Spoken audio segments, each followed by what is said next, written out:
Boa noite a cada um, a cada uma. É uma alegria muito grande participar desse encontro com todos vocês da Casa Espírita Bezerra de Menezes, de Dianópolis. É a primeira vez que a gente tem a oportunidade de conversar um pouco sobre a doutrina espírita, sobre seus ensinamentos, sobre aquilo que foi ressignificado, né, dos ensinamentos do Cristo, e que nos ajuda, nos auxilia tanto na nossa caminhada, né? Cada um de nós recorremos constantemente ao Evangelho, aos ensinamentos cristãos, à doutrina espírita, para nos reordenar, nos reorganizar enquanto seres humanos. E cá estamos nós com esse propósito, né? Um momento como esse, de uma palestra, de um bate-papo sobre a temática espírita, nada mais é do que essa busca. E eu fico muito grato pelo convite, né? Alegre por conhecê-los, conhecê-las, e que a gente possa sorver ao máximo tudo aquilo que está à nossa disposição, né, na doutrina espírita. Bom, a prática do suicídio, a loucura, está lá no capítulo 5 do Evangelho segundo o Espiritismo. Né, um capítulo intitulado Bem-aventurados os aflitos.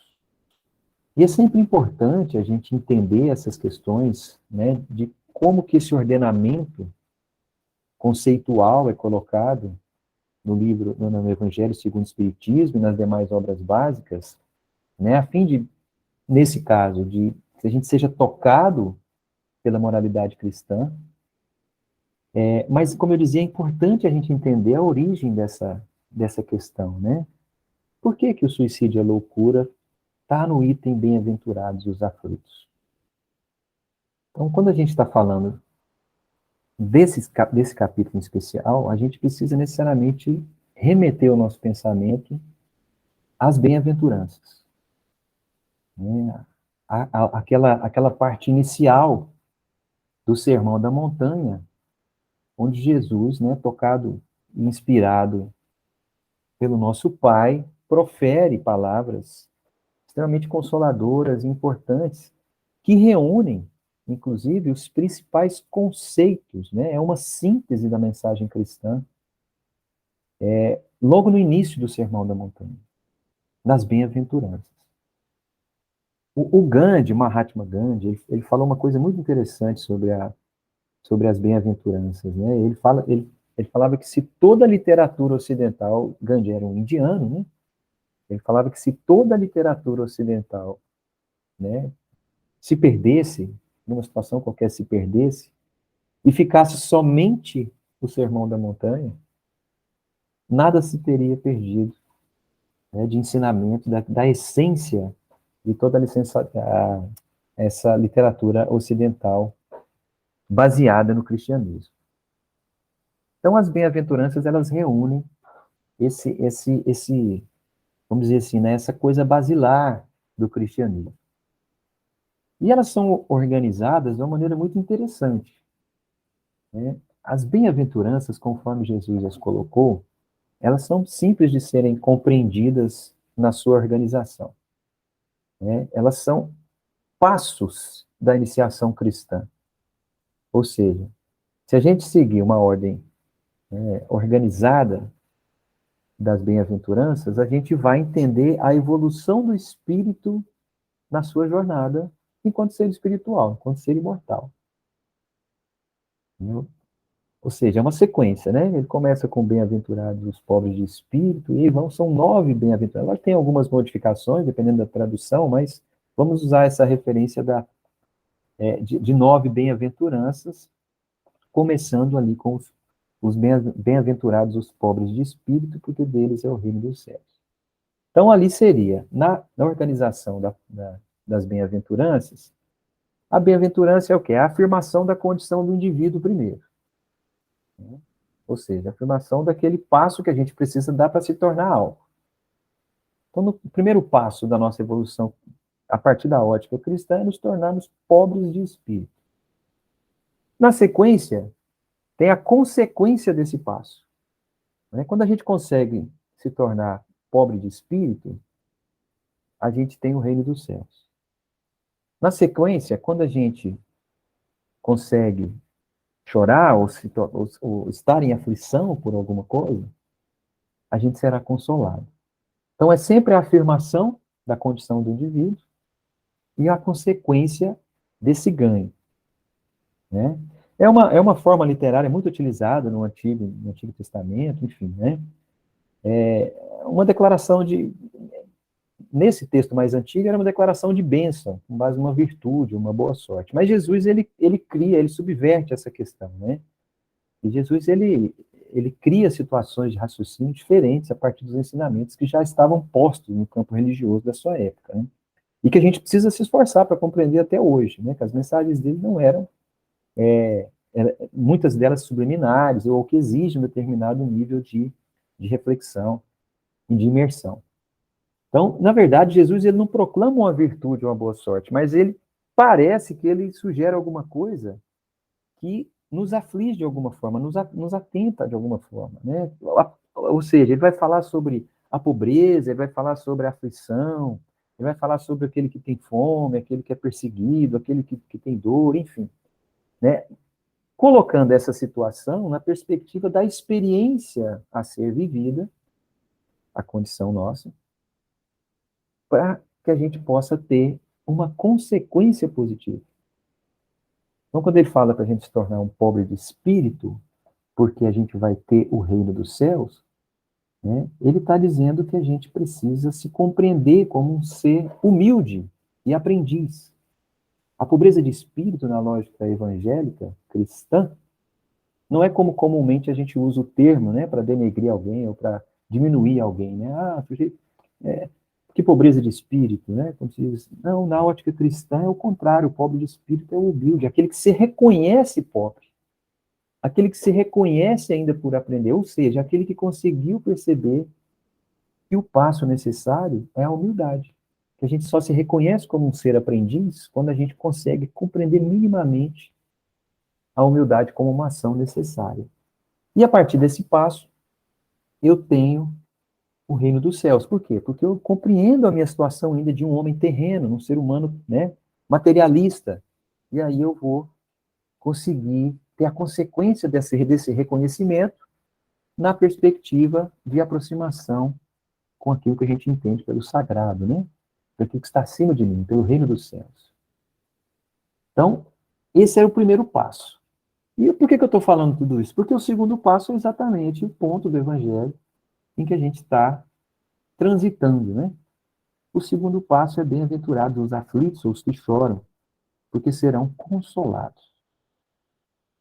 Então, depois que a gente se reconhece, né, como um ser aprendiz, isso é muito comum da gente perceber, toda vez que a gente passa a conhecer mais, quando a gente passa a se compreender mais, entender mais, a gente passa a ter sofrimentos. A gente se aflige com a nossa condição. Até porque a gente tem dificuldade de superar determinadas situações, né, problemas que nos fragilizam, né, que nos afastam daquilo que a gente almeja no processo evolutivo. Então a gente se aflige com isso, a gente sofre com isso, a gente chora por isso, a gente chora pela nossa incapacidade. Eu sofro porque eu não consigo ser a maneira que eu gostaria de ser. Eu sofro porque eu não consigo reagir da maneira que eu gostaria de reagir. Aliás, isso tem uma coisa muito interessante sobre isso, né? Uma pessoa falou assim, que o difícil para nós, né, que cremos em Cristo e que temos doutrina espírita ou o cristianismo como uma base, ele fala assim, que o difícil não é agir como Jesus. O difícil é a gente reagir como Jesus. Né? Isso nos aflige. Porque Jesus ele reagia de uma forma inesperada, de uma forma muito sábia, né, de uma forma madura, de uma forma consciente. E a gente, geralmente, quando a gente está mais sereno, a gente consegue até impor um nível de ação em função daquilo que a gente perspectiva. Mas mínimas provocações ou situações de desequilíbrio, a gente já se perde nessa questão. Né? E aí a gente se aflige, a gente chora. Então, essa proposta do aflito é uma bem-aventurança, porque só se aflige quem consegue compreender o processo de dificuldade, de incapacidade. de alcançar determinada situação ou posição. Então, por isso que Jesus dizia, né? Bem-aventurados os aflitos. Eu estou sofrendo. Jesus diz pra gente, bem-aventurado você. Que bom que você sofre. E aí, por isso, eu vou te consolar. Né? Então, é a oportunidade de seguir adiante. A aflição, na visão espírita, é a oportunidade de reajuste perante a lei divina. Até porque cada um de nós, sem nenhuma exceção, tem e sofre da aflição que nos é própria. Nenhum de nós sofre por alguma aflição que não seja exatamente aquela que nos cabe. Não há erro nessa condição. E toda e qualquer vicissitude da vida, qualquer dificuldade da vida, tem uma causa. Né? E se a gente crê que Deus é justo, essa causa também é justa. Kardec disse isso, nesse item. Desculpa, nesse capítulo, lá no item 3 do Evangelho segundo o Espiritismo. Nas palavras dele, as vicissitudes da vida têm, pois, uma causa. E visto que Deus é justo, essa causa há de ser justa. É simples. Então, nossas aflições são literalmente nossas. Né? E a gente sofre porque a gente não conseguiu elaborar esse conhecimento, né, a nível de qualificar ele para o campo de uma ação ou de uma reação. Isso gera uma série de destemperos, desequilíbrios na nossa condição de vida. E aí que vem a associação com a temática específica, né, que a gente vai tratar hoje, que é uma temática, eu dizia até, antes daqui de iniciar esse papo, né, a gente conversava um pouco com alguns colegas aí, João Paulo, Maria Ivone, os colegas foram entrando, conectando, né, da sensibilidade dessa temática. Né? A gente vai falar de suicídio, a gente precisa entender que nós aqui da Casa Espírita estamos falando do Espiritismo, da doutrina espírita, entendeu? A gente está falando sobre um ponto de vista do Espiritismo. É interessante a gente colocar isso como mais um aspecto de percepção e de discussão e de reflexão sobre essa temática. Porque há tantas outras áreas, né, empenhadas, debruçadas sobre estudar, compreender, avançar sobre essa temática. É importante isso. O Espiritismo tem essa característica. Né? Quando a gente traz para a gente a responsabilidade de estabelecer uma conexão entre ciência, filosofia e religião, a gente precisa necessariamente estar aberto o tempo todo para isso. Né? Que nós somos, nessa perspectiva, apenas colaboradores nesse processo de compreensão. É importante salientarmos isso, né? Para a gente não acreditar numa perspectiva que pode se tornar algo que beira o fundamentalismo religioso e acreditar que todas as respostas elas estão sendo respondidas por nós e que nós somos sabedores da verdade em função de estarmos adeptos a essa ou aquela religião. Né? Não é isso, pelo contrário. A proposta de Kardec era exatamente o oposto disso, né? É nos tornar abertos ao conhecer, ao experienciar. E Cristo já dizia isso antes dele, né? Não foi nenhuma novidade que Kardec trouxe ao codificar o Espiritismo em relação à moral cristã. Então, quando a gente traz o suicídio para o campo do Espiritismo, a doutrina ela tem algumas compreensões sobre esse ato, né? essa situação. E, para o Espiritismo, o suicídio é um ato individual, de livre-arbítrio, né, de extinguir a própria vida, de forma deliberada. Mas, geralmente, né, fundamentalmente, isso aí é causado por um desespero, por um sofrimento, por uma aflição. E, sob o ponto de vista espírita também, esse atentar contra a própria vida, ele é claramente, vamos dizer, uma transgressão, uma infração, um deslize do comportamento do ser vivente, encarnado. Tanto que lá na questão 944, do Livro dos Espíritos, há esse questionamento, né? Tem o homem o direito de dispor da sua vida? E a resposta é bem direta. Ah, não. Só a Deus assiste esse direito. né? E os espíritos completam, né? O suicídio voluntário importa numa transgressão desta lei. E aí a continuidade da resposta, eles vão dizer que, né, há uma certa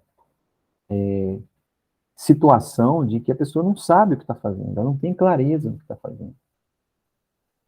Né? E aí a gente precisa colocar essa questão no centro, né, da discussão para que a gente compreenda isso. Por que os espíritos estão sendo tão enfáticos, né, nessa perspectiva? A pergunta seguinte, a 945, eles vão, a Kardec vai tentar compreender esse fato, né? O que se deve pensar do suicídio que tem como causa o desgosto da vida? Né? E a resposta é dura, é direta. Então, é insensatos. Por que não trabalhavam? A existência não lhes teria sido tão pesada. Ou seja, há uma perspectiva de corresponsabilizar também o indivíduo, né, nessa situação.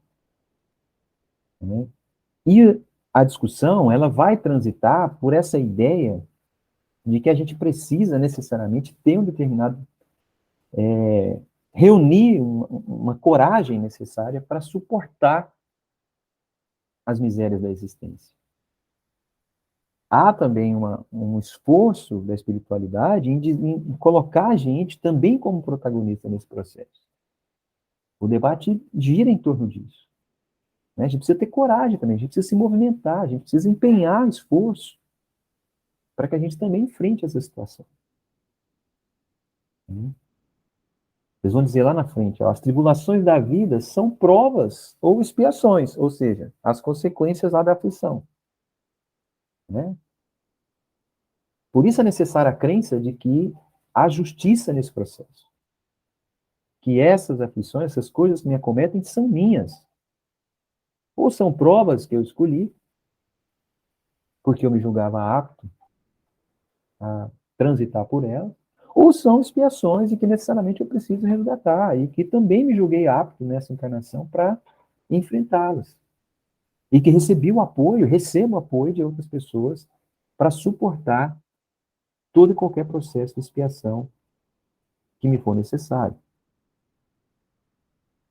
A espiritualidade vai continuar, né, na resposta. Felizes aqueles que suportam essas provas, essas expiações, sem se queixar, porque serão recompensados. Ai, porém, daqueles que esperam a salvação, do que, na sua impiedade, chamam acaso ou fortuna. O acaso ou a fortuna, para me servir da linguagem deles, podem, com efeito, favorecê-los por um momento, mas para lhes fazer sentir mais tarde, cruelmente, a vacuidade dessas palavras, ou seja, né, a lacuna, o vácuo dessas palavras. Então, a questão, ela perpassa, repito, por essa corresponsabilidade. E eu estou dizendo corresponsabilidade, né? Que a gente também, enquanto ser amoroso e acolhedor, né, e, e que necessariamente, a partir desses princípios, trabalha na perspectiva da coletividade, a gente precisa também se sensibilizar com o sofrimento alheio. Essa é a lógica do amor, né? Eu tentar me aproximar do outro, me colocar ao lado do outro, né? Me compadecer com o outro, né? O compadecer é o do compreender a dor do outro, é padecer com, né? A palavra já demonstra a atitude, já indica a atitude. Então é necessário que a gente também coloque essa discussão nesses diferentes campos para a gente tentar fazer com que essa questão seja enfrentada. Eu dialogava aqui também antes da gente iniciar esse momento dessa perspectiva de colocar isso em pauta, né? Porque as pessoas sofrem, as pessoas se afligem, né? E há pessoas que têm a necessidade de maior atenção, né? Isso não é para diferenciar, dizer quem é melhor, quem é pior, quem consegue mais, quem consegue menos, não. Isso é apenas dificuldades que todos nós temos em algum campo da vida. E a gente precisa entender isso. Né? E a loucura? A loucura é um estado morto de desequilíbrio de pensamento. Tanto no campo físico, talvez, ou no campo espiritual, né? Muitos casos de loucura, desse desequilíbrio, né, podem levar ao suicídio. Né? Nós espíritas entendemos muito bem os processos obsessivos. Né? Como isso acontece? Né? Esses desequilíbrios acabam abrindo portas para que essas situações se agravem, caso não tenham uma maneira de certa forma, enfrentar essas questões e tentar reconduzir isso para um eixo de equilíbrio maior. Então, a gente, né, o que a gente pode fazer, então? Né? A calma, a resignação, a fé, a confiança no futuro, nos traz, né, enquanto espíritos, enquanto seres espirituais eternos, uma serenidade que talvez seja uma boa precaução contra esses desequilíbrios, que a gente está chamando de loucura, e até mesmo contra o suicídio. Né? Olha só, a calma, a resignação, falando da aflição, né? Porque sofrer, todo mundo vai sofrer. Né? Mas eu preciso ter calma, preciso ter paciência. Né? Eu preciso compreender o tempo numa perspectiva para além da questão cronológica. Né? Eu gosto muito de falar isso, né? Que é uma coisa, uma frase da nossa cultura, né? Que o tempo de Deus é outro.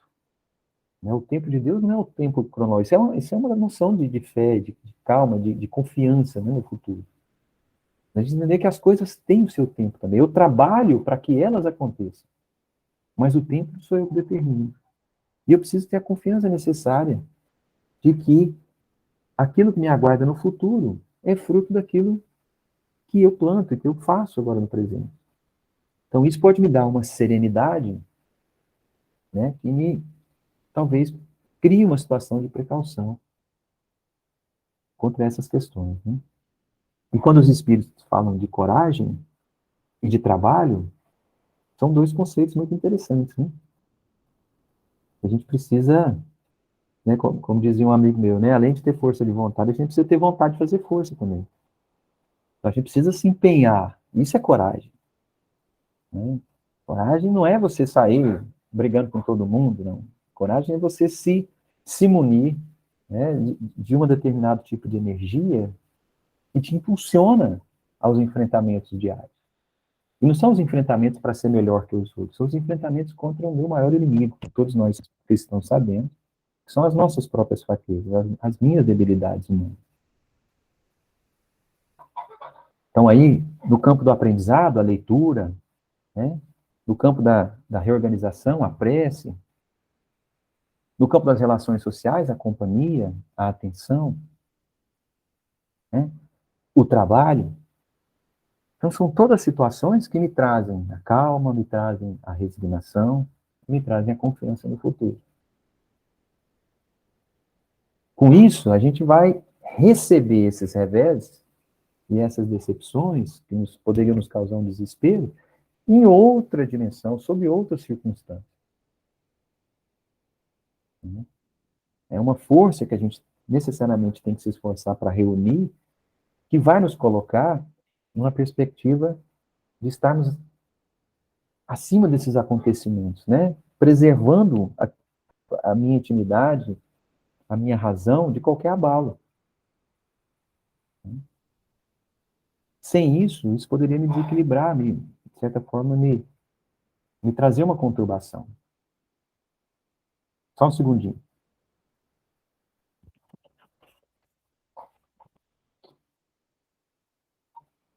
Pronto, voltei. Estão me vendo de novo, né? Desculpa. Estou ajeitando aqui a câmera. Então,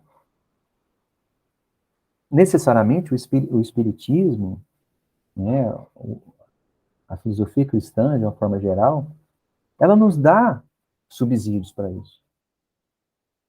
Ela nos coloca à disposição disso. Né? Mas é aquela coisa que a gente precisa também estar ciente, né? O fato de eu me aproximar da doutrina espírita não me me torna imune a todas as consequências do mundo. Pelo contrário, se a gente for visitar os grandes seres, né, os grandes espíritos que, de certa forma, nos tocaram, transformaram a humanidade, deixaram grandes legados para a humanidade, foram os seres que tiveram grandes aflições enquanto encarnados. Não há como você fugir dessa lógica. A religiosidade, o espiritismo, não é para nos blindar do sofrimento. Senão a gente não seria bem-aventurado com a nossa aflição. Né? E o que os espíritas chamam a atenção em relação à coragem é que quando a gente não tem essa consciência e não se coloca frente a essas situações, a gente tende a perder o sentido pela vida. Né? Quando a gente se enche de esperança, a gente vai sempre acreditar que dias melhores virão, né? Que a paciência precisa estar presente no meu cotidiano. E que eu posso ser feliz com aquilo que eu tenho. Eu posso continuar construindo a partir do que eu tenho. E se a gente pensar na perspectiva do Espiritismo em relação à reencarnação, né, o que é uma vida, uma encarnação na jornada espiritual, né, em relação à eternidade do Espírito? Então, até isso nos ajuda a compreender que essas situações todas são passageiras. Né, quando eu me movimento para superar. Para aquele que não crê, né, e julga que com a vida, no final da vida tudo se acaba, aí acaba enxergando solução na morte, né, solução para essas amarguras. E aí há um pensamento lógico de abreviar esse sofrimento através do suicídio. Né? Abreviar essa miséria presente na sua vida através do suicídio.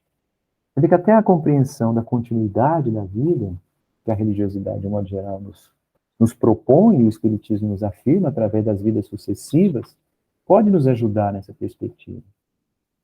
Ao contrário disso, né, a incredulidade, a dúvida sobre o futuro, esse materialismo exagerado, podem fazer o efeito contrário, né? E colaborar para que eu alimente esse pensamento de que eu interrompendo esse ciclo de vida, eu posso finalizar essas questões que me afligem. Quando a gente não tem nada a esperar depois da morte, né? A morte pode ser uma boa saída, né? Para aquilo que eu tô passando. Mas a gente precisa se apegar ao espiritismo nesse aspecto, né? Tanto quando a gente está passando a situação, quando tem alguém próximo, né? Empenhar nesse esforço de que isso pode ressignificar o aspecto da vida. A gente, talvez essa construção desse nível de coragem moral pode ser um pilar, né, para que as pessoas se afastem naturalmente desse tipo de pensamento. Né? E, mais uma vez, né, a coragem é essa confiança que a gente pode ter em momentos de temor ou de situação difícil. Né? O que faz com que a gente viva lutando, enfrentando os problemas, enfrentando as barreiras, que muitas vezes são colocadas até pelo nosso medo, né? Uma perspectiva equivocada da vida. Então, essa coragem é essa força positiva para a gente enfrentar esses nossos medos, essas nossas inseguranças. Né? Continuando aí em relação no aspecto da seara espírita, tem uma outra questão também que o Espiritismo nos apresenta e que pode ter um resultado interessante, positivo, no enfrentamento dessa questão. Há inúmeros relatos, nas muitas obras espíritas, que informam a situação daqueles que passaram por essa experiência, né? Ou, enfim,